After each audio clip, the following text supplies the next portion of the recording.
What's up, guys? If you're interested in getting sweet altars like these every month, you can do so by visiting our Patreon at patreon.com/itresolves.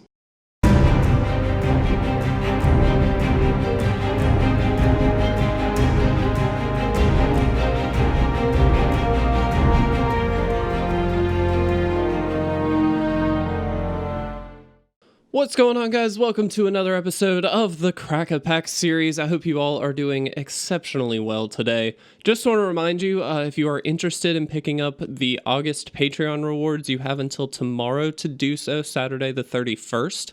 Those rewards at the $3 tier, you will be getting Elish Norn. And then at the $5 tier, you'll get Elish Norn as well as Karn Liberated. So just a heads up there, if you're interested, please make sure you sign up by tomorrow. The September rewards have been announced as well. Those are Brainstorm at the $3 level with the unstable card frame. And then we actually have Muldrotha, excuse me, I was mixing up a future one, but Muldrotha is at the $5 tier, so you will get both if you go for the $5 tier, but just heads up, if you're interested, those will be coming your way. But today, we're opening up a pack of Core Set 2014. The core sets in general are really, really nice for recording purposes because they're fairly easy. And what I mean by that is the power level is a bit dimmed down, so when I go through the cards, it's actually pretty easy to pick out some of the more powerful things and maybe some of the first picks.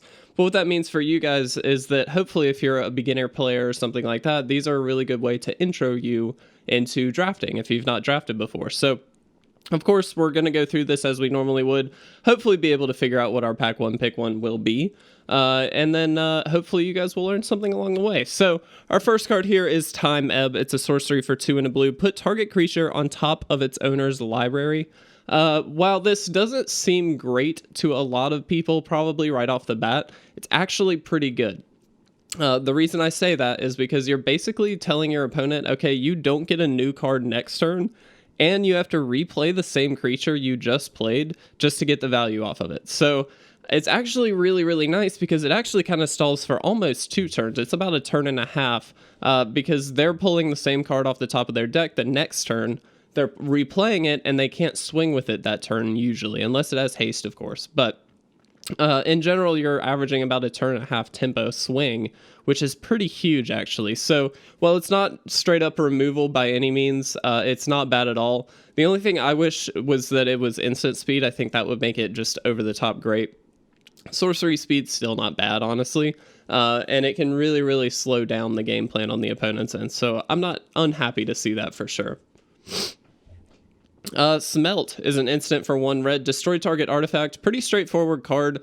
We see a lot of artifact hate in red and white usually, and they're perfectly fine for sideboard options. They're not good to necessarily main deck by any means. They're just, generally speaking, unless you're in an artifact heavy format, which obviously a core set is not going to be super artifact heavy, you're not going to find that many targets for these. Now, if you do after sideboard, you bring it in. That's why you have these. And so it's absolutely nice to pick up if you know you're going to be in red. Maybe pick this up late in a pack or something like that, just so you have access to it. But in general, stuff like this, that targeted hate is not always the best option early on. Ranger's Guile is an instant for 1 green, excuse me. Target creature you control gets +1/+1 and gains hexproof until the end of the turn. So what I actually really like about this is not only is it just a straight up combat trick, obviously you can use it to boost the stats of a creature, maybe do a little extra damage, take out an opposing creature or something like that. But it also just gives hexproof, so you can kind of use it defensively as well. So if your opponent actually, say, targets it with a piece of removal, in response, you use this and it gives hexproof. So it's not actually targetable anymore, which means that spell will just fizzle. So it's actually really, really nice as a combat trick, but also as a defensive spell. And for only 1 green, it's really, really efficient. Personally, I would say I'd take Time Ebb over this, but if I know I'm going to be in green, this is not a bad combat trick to pick up. Accursed Spirit is a 3/2 for 3 and a black with Intimidate. Not a keyword we see anymore, really. this creature can't be blocked except by artifact creatures and or creatures that share a color with it. So while it's not necessarily unblockable completely, in certain matchups it will just be unblockable. If they're not running black or they don't have any artifact creatures, which again are a bit sparse usually in core sets, then you'll be able to just start swinging in with this without them being able to deal with it. So at least with creatures, I should say. So it's actually a really powerful creature. It's not super strong. It does to a lot of burn, and that's a huge downside, obviously, but it is still going to be really nice for dealing a little bit of damage, and if you get a swing or two in with it, it's going to be great. So I like this card. I think I like it better than Time Meb, but I'm going to keep them together at this point. Well, okay, just kidding. Better card. So Chandra's Outrage. This card's great. It's an instant for 2 and 2 red. It deals 4 damage to target creature and then 2 damage to that creature's controller. This is actually in the current core set, and it is an absolute huge asset to have if you're in red. Just such a good piece of removal. It also does a lot to trigger certain other things in the current core set. Don't know if it has that much synergy in this one, but it is a really nice card. So obviously, instant speed burn is always going to be a really good asset for you. Being able to deal 4 damage in this case to any creature is huge.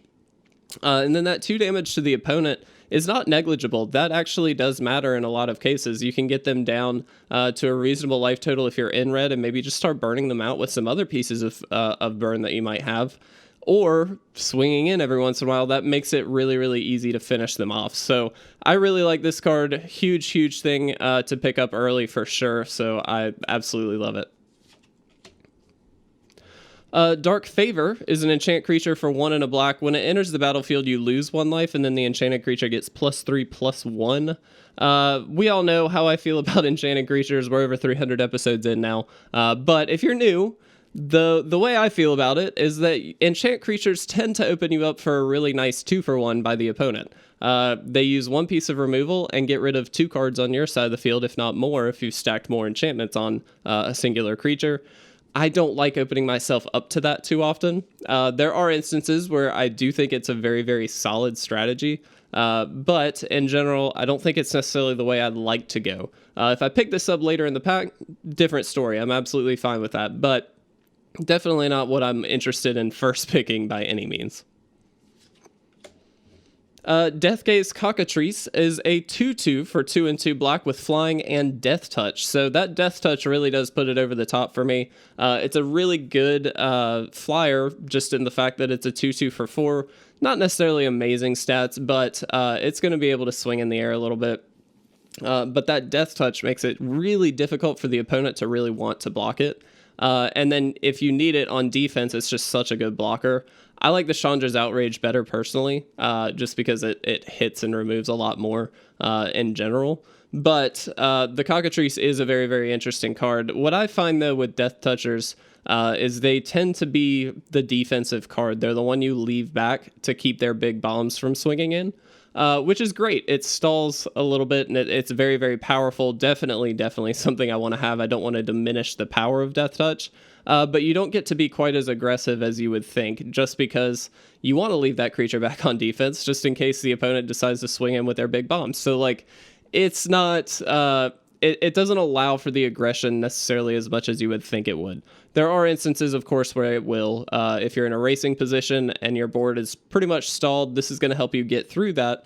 But in general, it's good, definitely, but it doesn't allow the aggression that you would usually expect, I would say. And that might just be my experience. I might be a little biased in that regard, but that's just what I have found. Act of Treason. Excuse me.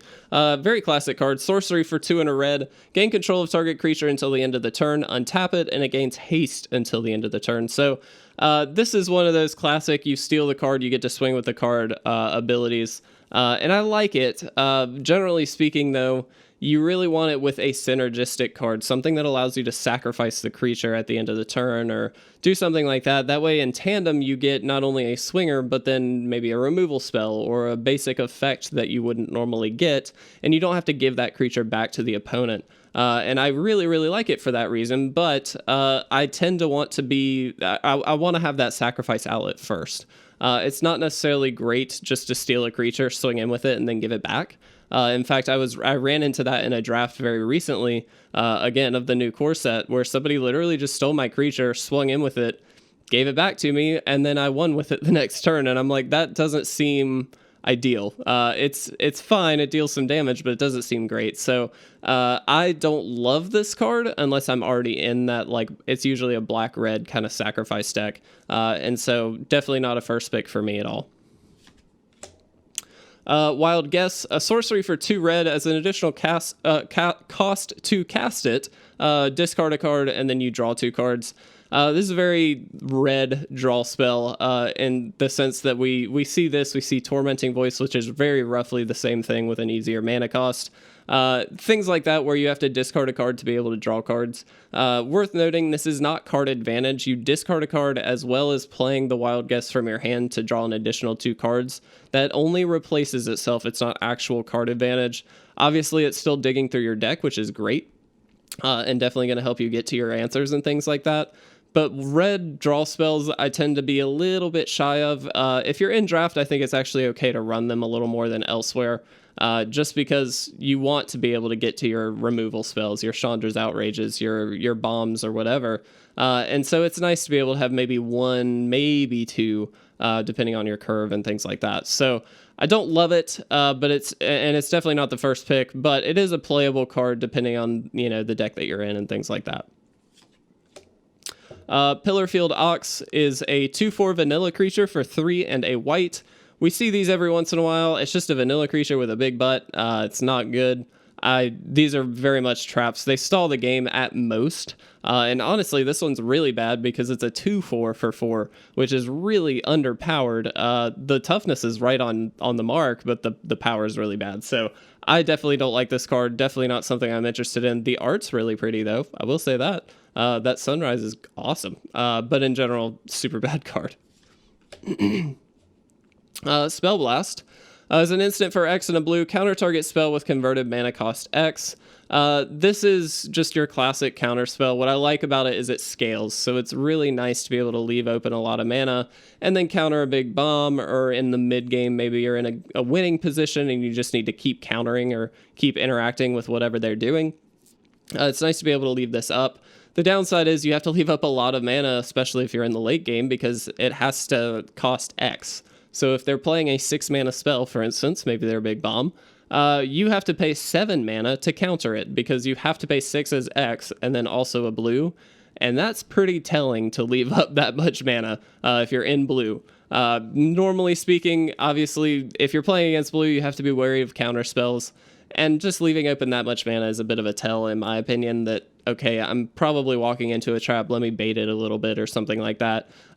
Still very good, definitely would play it, but the Chandra's Outrage is still so much better, in my opinion, because it's just straight up removal. And that's exactly what you want. I mean, think about Brad. It's number 2 on the list, so I'm in for it. Darksteel Ingot, artifact indestructible for 3 mana, and you can tap it to add 1 mana of any color to your mana pool. Not super exciting, in my opinion. There are occasions where you might want something like this, but in general, it's really just going to be for those green rampy decks, or if you're splashing a lot of different colors, which definitely does happen, especially in core sets. There can be a tendency to really want to splash a particular bomb, and in that case, it's good. But in general, not super exciting. Definitely not something I'm looking to first pick. Dragon Egg is our last uncommon. It's a 0/2 for 2 and a red with Defender. When the Dragon Egg dies, put a 2/2 red dragon creature token with flying onto the battlefield. It has pay 1 red, This creature gets +1/+0 until the end of the turn. Classic fire breathing effect. The Dragon Egg is perfectly fine. It's actually not bad at all. It's not my favorite card. It's a bit slow for red. Definitely not as good as the Outrage for sure. But it actually does kind of block in the early turns of the game, which is nice, and then turn into a flying threat very quickly. And I like that. I think it's good. It's a little slow for my taste, especially in draft. You really want to be aggressive as quickly as possible. And Chandra's Outrage, while not necessarily aggressive in that it's attacking by any means, it's aggressive in that it's dealing with the board very, very well. So still taking that over this, but we'll see what our rare is. Whoops. All right, Witch Stalker. So it's a 3/3 for 1 and 2 green. It does have hexproof naturally, so it can't be the target of spells or abilities your opponents control. And then whenever an opponent casts a blue or black spell during your turn, you put a 1/1 counter on the Witch Stalker. So, gotta be honest, I think this beats out Chandra's Outrage. A 3/3, for 3 with hexproof is huge on its own. That's very, very good, very, very powerful, just because it's going to be difficult for any opponent to deal with it. On top of that, if you're against a blue and or black deck, this thing is just going to get out of hand very, very quickly, and they can't really bounce it with any targeted stuff, so it's going to be really difficult for them to get rid of this card unless they can just block it like crazy. So honestly, I think this is the pick. Chandra's Outrage, very, very close, so that card is fantastic for sure, but I do think it's the Witch Stalker. We did not get a foil, so hopefully you guys enjoyed this video. If you disagree with my pick, or if you have any comments, please leave them in the comment section below, and also leave a like if you enjoyed this video. But as always, please make sure to subscribe to stay up to date on all of our awesome content. And with that, I'm going to get out of here. Thanks for watching, guys. I'll see you in the next Crack-A-Pack episode.